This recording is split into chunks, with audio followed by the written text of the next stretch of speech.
Thank you so much, Father. It is, I really appreciate this invitation, and I always love being at St. John's, Savannah. So great to see you all tonight. Thanks for coming out. Look forward to your questions. The title, as I wrote it, did not have a question mark at the end of it, but it might, what's good about marriage? What's good about marriage, right? So let me spend a couple of minutes here at the beginning to set the context for how I came up with this topic as something I wanted to deal about. It's a sort of odd question to ask about the goodness of marriage because, for the most part, marriage has just simply been assumed to be obviously good. The ancients could speak of it in terms of natural law. Ecclesiastes says two are better than one. The world is rough. It's hard to navigate it when you are alone. Marriage also provides for the continuation of the human race or a nation or a people, or more narrowly, the continuation of a family line. When you get old and decrepit, children are there to support you. It was also seen as a citizen-making factory, a place where human beings were formed into adults with virtues and capacities needed to support society. But two, these are all obvious considerations, and hence marriage could be assumed to be in the natural law or just in nature itself, just there and just obviously good.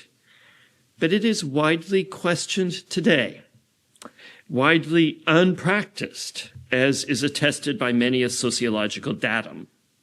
For instance, in just under 50 years, the proportion of children born to unmarried parents went from 8% to nearly 50%. The institution of marriage, as it once was, is now more or less dead. Louise Perry writes in her dynamite feminist manifesto, The Case Against the Sexual Revolution. Writing from the UK, she goes on, in the United States, it is deader still, with a new and significant class divide. This is still Perry. In the top third income bracket, 64% are in an intact marriage, meaning they have only married once and are still in their first marriage. In contrast, only 24% of Americans in the lower third income bracket are in an intact marriage. She laconically remarks that a durable marriage has become an upper-class luxury item. Marriage is dead. 3, a more particular reason for us to be thinking about marriage is that Christian churches have had to face, with accelerating speed, changes in cultural thinking about marriage, from divorce, an ancient concern, to contraception, to whether marriage should be limited to two people of the opposite sex, to whether marriage should be limited to two people and not 3, 4, or more, to whether there is any sense in speaking of two sexes or genders. These questions have focused ecclesiastical attention on extending, as it were, the boundary of marriage to encompass more and more people and arrangements, extending the boundary but not seeking deeper understanding of marriage itself. At the end of this line of thought, a traditionalist can be taken to be, rather too easily in far too many instances, as a person who proclaims that there are not more sexes than two, that relationships of more than two people are not marriages, that relationships of two people of the same sex are not marriage, and so on, proclaiming what marriage is not, leaving this hole in the middle, saying what's bad, but not articulating what's good about marriage itself. 4, the conservative posture is first off to trust tradition. Now, by this I mean conservative sort of philosophically, not conservative in terms of contemporary politics. This is arguably the Anglican posture to Christian tradition as a whole. It is embodied in our traditional prayer books. It is espoused by the blessed Richard Hooker. I think we are right to resist innovations and to espouse, yes, that traditional marriage of man and woman is correct. But when questions are raised, when an entire modern culture goes off on an experiment of doing without marriage, when a bright young secular feminist can refer to marriage as an upper-class luxury good, then it is time for the Anglican to get to work. We need to state not why other forms called marriage are wrong, but what makes marriage good. So these are the considerations that motivated me to start thinking about this.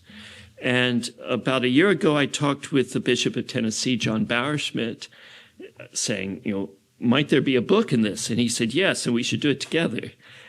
So we're working that out. Hope it keeps working out. What I'm about to turn to now is Augustine. And John Bowerschmidt has taught me a whole lot about Augustine. He wrote his dissertation on that under Oliver O'Donovan back at Oxford. He's the key theologian. With regard to the Western Christian understanding of marriage, it's hard to overstate the influence of Augustine. So who is he? Born in North Africa in the year 354 after Christ. Bishop of Hippo when he died in 430, Hippo, a town in northern Africa. Augustine is reckoned with regard to just about any topic in Christian theology to be a signally influential theologian of the West. Despite his alleged pessimism about the role of sexuality in human life, Augustine, in fact, has a very positive view of marriage. It is, in his view, good in three interlocking ways that are necessary for the flourishing of human beings in our life together on earth. First, marriage provides for the procreation and nurture of children. Second, it secures the fidelity of the couple to each other. And third, marriage grants a sacramental bond of unity and love between the man and the woman. He summarizes this in a treatise called The Good of Marriage. These things, namely offspring, fidelity, and the sacrament, are all good, and because of them, marriage is good. So about children, Augustine's view developed during his life from a spiritualized reading of Genesis 1 and 2, in which, in the Genesis 1, when God creates the human beings, in the beginning, he creates them male and female, and he says to them, be fruitful and multiply and fill the earth. His first reading of that was that it was not referring to flesh and blood children, and it did not mean sexual congress, but rather working together and producing spiritual fruits. And this was actually the line that most writers of the early church took to Adam and Eve, to human beings before the fall. But Augustine's view developed, and in his maturity, he's clear, had the fall not intervened, there would still have been children born to human beings, and those children would have been born in paradise. I'll read you what he says in a book late in his life. It's called The Literal Meaning of Genesis. If one should ask why it was necessary that a helper be made for man, Genesis chapter 2, it's not good for the initial human being to be alone, I'll make a helper. If one should ask why it's necessary, the answer that seems most probable is that it was for the procreation of children, just as the earth is a helper for the seed in the production of a plant from the union of the two. Bad biology from our point of view, but the cooperative image is what he's getting at. This purpose was declared in the original creation of the world. Male and female, he made them. And God blessed them and said, increase and multiply and fill the earth and subdue it. This reason for creation and union of male and female, is still Augustine, as well as this blessing, was not abrogated after the sin and punishment of man, the fall. It is by virtue of this blessing that the earth is now filled with human beings who subdue it. As Augustine grappled with the interpretation of Genesis, he realized that mortality was not a necessary condition for procreation. Or to put it otherwise, children are not necessarily a compensation for lost immortality, which, again, that's the view of most of the other fathers. They were immortal, so they weren't going to die, so they didn't need children, but when they became mortal, then children came in on the scene. Augustine's view, in paradise, children could have been born with both parents and children fed from the tree of life and remaining vigorous. No decrepitude coming into the world here. When the number of human beings was complete and all had lived justly and obediently, their animal bodies would have been changed into spiritual bodies without the intervention of death. So that's how he works out it might have happened. He strengthens this argument in The City of God. Jesus was asked about the divorce of male and female, which was permitted in the law on the count of hardness of heart.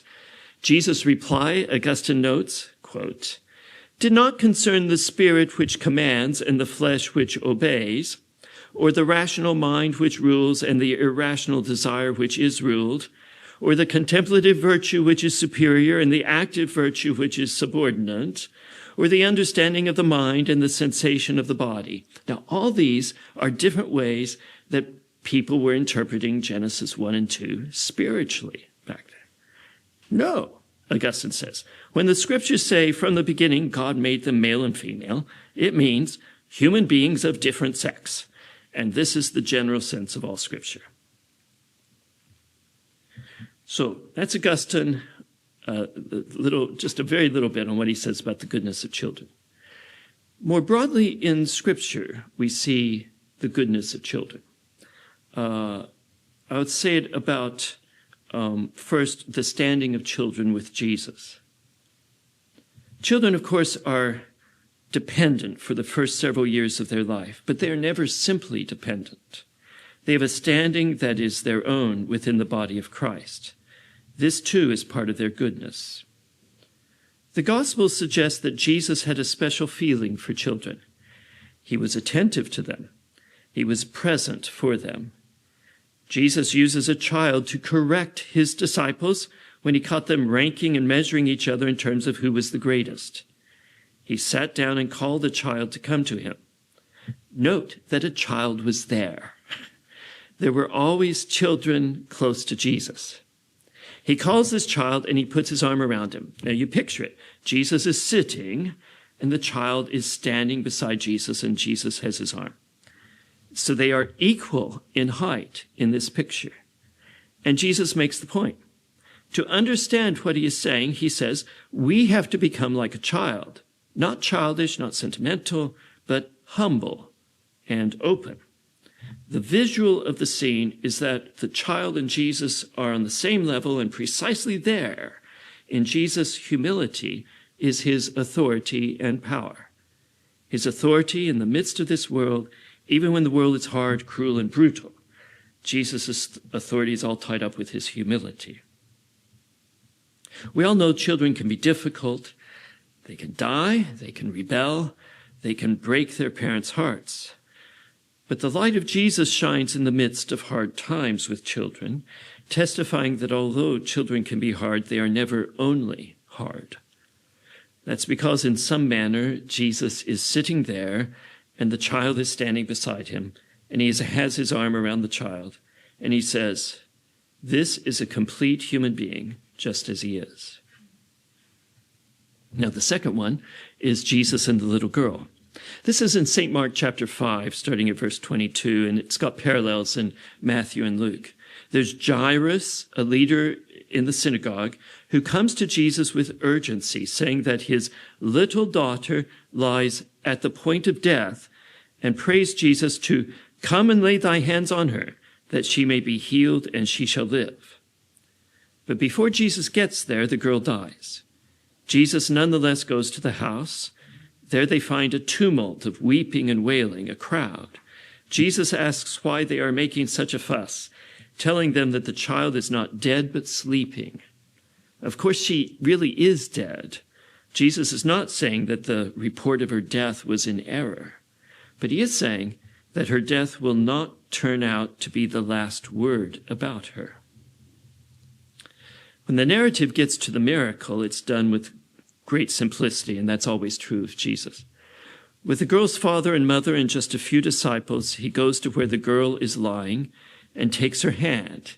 He says two words that Mark reports from the Aramaic, Talitha Kumi, which mean, little girl, arise.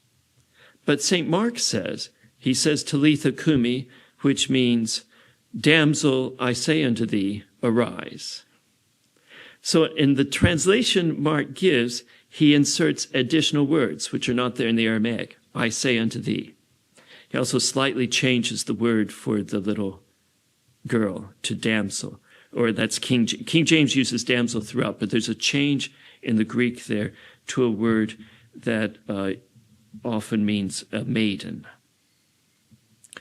But those extra words, I say unto thee, those are words that we had back in chapter 2 of St. Mark, verse 11, where Jesus healed a paralyzed man. In that scene, Jesus had claimed power to forgive sins, and when challenged about that, he said to the man, I say unto thee, arise, take up thy bed and go to thine house.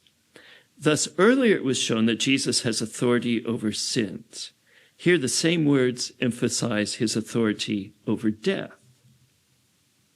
He takes her hand, tells her to get up, and, quote, straightway the damsel arose. She walks, to everyone's amazement. They are not amazed as we would be if, say, a baby died and then got up and walked. Mark at this point tells us something that's told earlier in the parallel in Luke, that she was 12 years old. Again, we are invited to picture the scene. First, she is horizontal. Jesus holds her hand. Then she is vertical, walking in the presence of Jesus. Jesus, a few other disciples, her parents, and she are all standing. She is the center of everyone's attention. The child is in the midst of them. The child who was dead is now alive and is walking in the midst of them. Thus, the child prefigures what will happen to Jesus. He will die and be raised from the dead. Resurrection with scenes with Jesus are also, like the scenes throughout his life, populated with both children and adults alike. So the gospel reveals this aspect of the goodness of children, that they are capable of receiving the embrace of Jesus, and moreover, they can be figurations of Jesus' own life, and especially his power over sin and death. In this story in St. Mark, the girl is a prefiguration of Jesus in his resurrection from the dead. Some more about the goodness of children, now thinking about contemporary life. The feminist Mary Harrington, in her book Feminism Against Progress, sees that children incentivize fathers and mothers to work together for good purposes that they might not voluntarily choose. To have a child is the scariest thing that most people ever do. So now our emphasis is shifting from what the goodness of children to the good that children can be to the relationship of the parents. To have a child is the scariest thing that many of us ever do. It opens our heart to heartbreak. It is to love in a zillion concrete ways a little person we did not choose. And this is a key to the content of the goodness of marriage. Marriage is a choice of a particular person to be your spouse, a person you vow to love for better, for worse, for richer, for poorer, in sickness and in health, in the traditional vow. But a particular child who comes to be out of the sexual union of the spouses was not there antecedently for the spouses to come to know prior to their decision to love. A child is the fruit of love, perhaps, the perhaps hoped-for outcome of an act of love. Let's make a baby, a couple might say. But importantly, their act of love does not have that particular child in mind.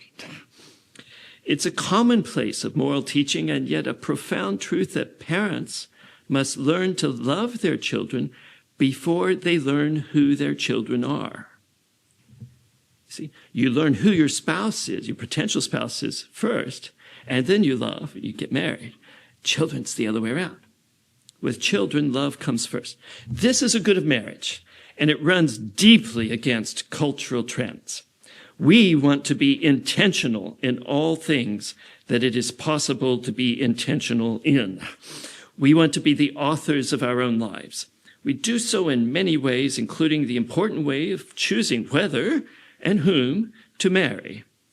But when children are understood as a key part of what makes marriage good, you see that your so-called autonomy of will has been undermined. Children show us this general truth, that we are not in control of our own lives. This is true of all of us, whether we have children or not. I hope I'm not breaking this news to you. We are tied together with people whom we did not choose. This can be frightening, admittedly, this loss of autonomy. Sometimes marriages fall apart when a child comes along. To work together, women and men, is not always easy. Remarkably, however, in many cases, the child's very existence calls forth this cooperative work. Of course, it's cooperative work in a messed up world. Parents are imperfect. Most of the time, most of them are good-intentioned. Children are generally resilient. Thus, interconnectedly, we manage to carry on and grow together.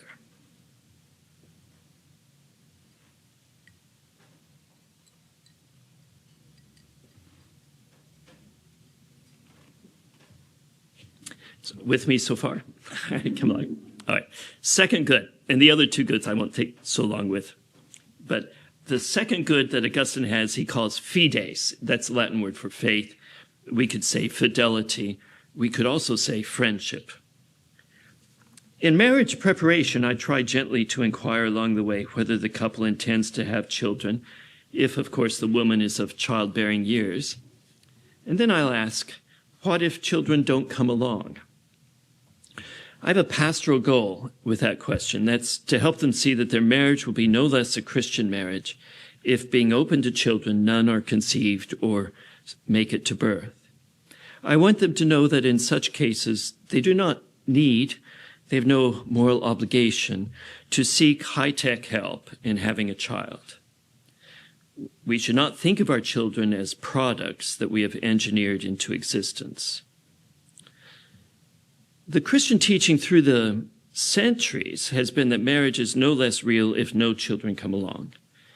It's possible to think, and this is important to say because just having emphasized children as the first good of marriage, it's still good marriage if children don't come along.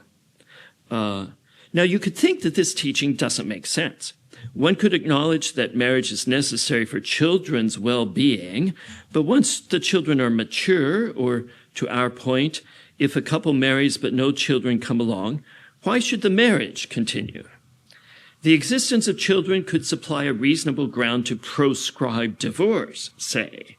But if there were no children, divorce might seem at least allowable.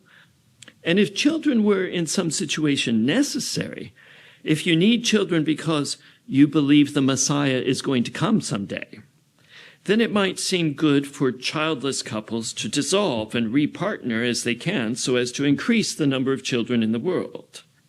Augustine disagreed.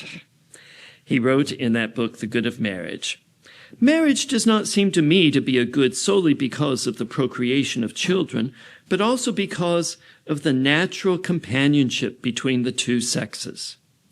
Otherwise, we could not speak of marriage in the case of old people, especially if they had either lost their children or had begotten none at all. But in a good marriage, although one of many years, even if the ardor of youth has cooled between man and woman, the order of charity still flourishes between husband and wife. There is observed that promise of respect and of services due to each other by either sex, even though both members weaken in health and become almost corpse-like." Augustine is not at all sensitive to his readers' views on things like this. "The chastity of souls rightly joined together continues the purer, the more it has been proved, and the more secure, the more it has been calmed. Now, by services due to each other by either sex. Augustine is referring to Paul's admonition to husbands and wives in 1 Corinthians chapter 7. Paul does not counsel them to abstain from sex totally, lest they fall into sin. Like Paul, Augustine is a realist. He recognizes that celibacy is hard for most people and that enforced marital abstinence could lead to grievous sins such as adultery or incest.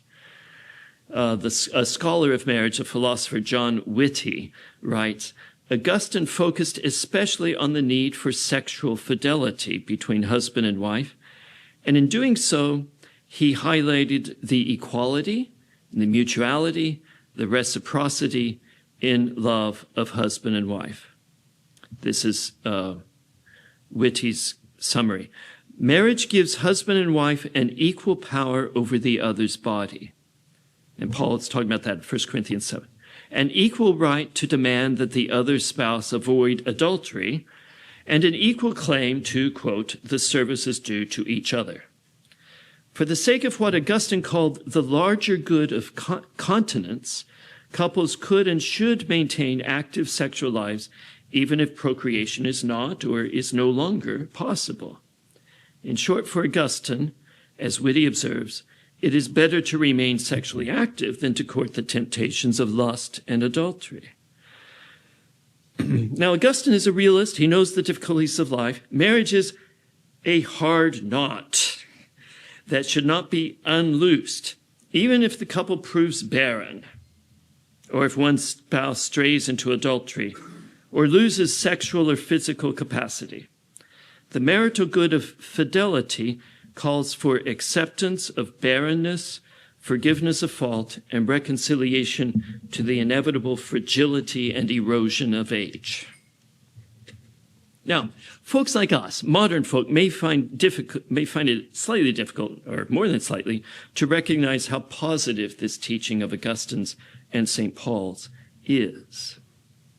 Ours is an age that counts on technology to solve our problems, including the problems about becoming almost corpse-like as we age.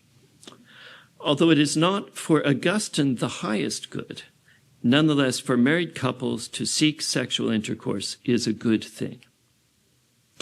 And there's more here than just sex. Augustine says this explicitly, the more is friendship. He writes that marriage and sexual intercourse belong to a category of goods that are necessary for something else. They are for the sake of friendship. For from this comes the propagation of the human race, in which friendly association is a great good. So, from sexual relations in marriage, God, the good creator, is ever bringing good. There is no lack of numerous progeny and abundance of generation whence holy friendships might be sought out. That is to say, in marriage as we actually experience it, and our sexual desires as we actually experience them, these have been given a further orientation by God toward building up friendship. The first part of this is just bringing more people into the world with whom we can seek out holy friendships. But there is more, and that's the relationship of husband and wife. Marriage is also about their friendship. I'll quote Carol Harrison, a scholar of Augustine. I think she's at Durham University still. She's made a study of this, and she concludes, in this treatise on the good of marriage, marriage is above all treated as a relationship which is founded upon, informed by, and which finds its ideal realization in the friendship of the partners. Indeed, Augustine's The Good of Marriage begins, since every person is part of the human race, and human nature is something social and has in itself the power of friendship as a great good. God willed for this reason to create all humans from one person, so that they might be held fast in their society not only by likeness of descent, but also by the bond of relationship. Thus, the first tie of natural human society is husband and wife. Augustine says husband and wife are joined one to another side by side. He's noting that because the woman is made from the side of the man.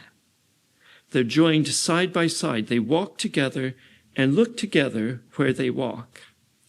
Finally, we can note a beautiful line in one of Augustine's sermons. The first thing a baby sees when opening its eyes are its parents, and life begins with their friendship. So, the second good, intertwined with the first and yet distinct, is fidelity of the spouses, their mutual claim upon one another's body, their being joined side by side for the pilgrimage of life, their friendship. Now, the third good he calls sacrament. And the first thing to say about Augustine's use of the word sacrament to speak about the good of marriage is that he does so without the precision of later theologians and church documents. And remember, Augustine, again, he's writing around the year 400, plus and minus.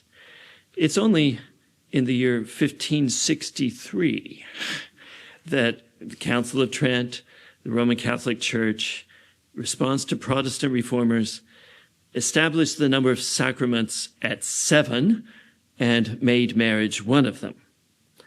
And this is, of course, more than 1,000 years after Augustine. Augustine offers no assistance to the debates about how many sacraments there are and whether marriage is a sacrament. Although he's calling it a sacrament, that word does not mean for him what any of us would mean today when we use that word. He means a lot of things by this word. They're not clear or fixed. That's neither clear nor fixed is the judgment of Philip Reynolds, another Augustinian scholar. He works, though, he gets this notion of sacrament from 3 scriptural points. First is Genesis 2:24. So that's after the woman has been made and Adam has rejoiced in seeing her and calls her woman and female and calls himself male. He doesn't know that's the first time the word male is used. The male is never used of an individual man. It's always used in the context where there's also a female. Interesting textual point from the Hebrew. But here, Genesis 24, he quotes, that's a line he wants to, the text goes on right after that to say, therefore, shall a man leave his father and mother and shall cleave unto his wife, and they shall be one flesh. That verse he grabs onto.